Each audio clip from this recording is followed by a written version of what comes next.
So then Pimp C comes out. Yes. And I remember there was a video of you waiting outside the prison complex, and you were like so happy, you know, I mean, to see your homie. Oh like, yeah, because I didn't really want to go visit him that much because he had baby mamas and he had his wife at the time, and so everybody was kind of fighting over visitation.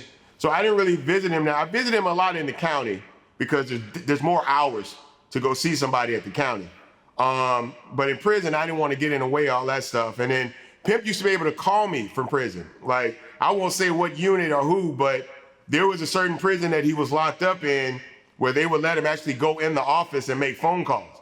So Pimp would actually call me on the phone, tell me about different records that he was listening to in the library. That's where he got the idea, actually, while in prison, for doing Players Anthem, was by listening to the Project Pat album and saying, man, Pat got a hit on that motherfucker, man. Is it?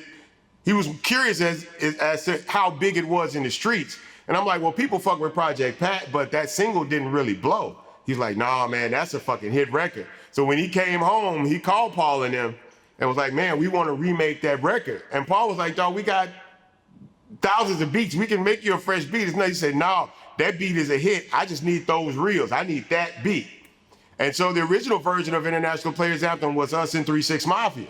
But they had just won their Oscar. They were renegotiating their deal as artists. And so they got into it with the label. And so the label stopped them from doing features as recording artists, as rappers. They were still able to sell beats because they didn't have a production deal necessarily. So they ended up, and there's a snippet that came out back then where you would hear them on the snippet.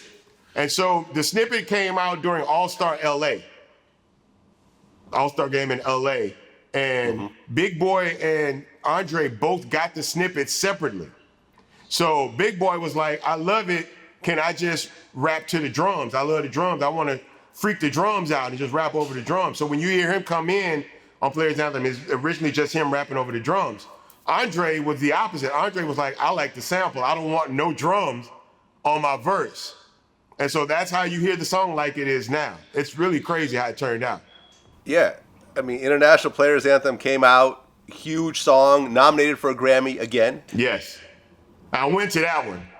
You went to that one? Yeah, but I lost the South Side. Kanye Ain't Coming. Still an incredible song. Yeah, I don't take anything away from Southside. Southside was a great song. Of course, I feel like mine was better.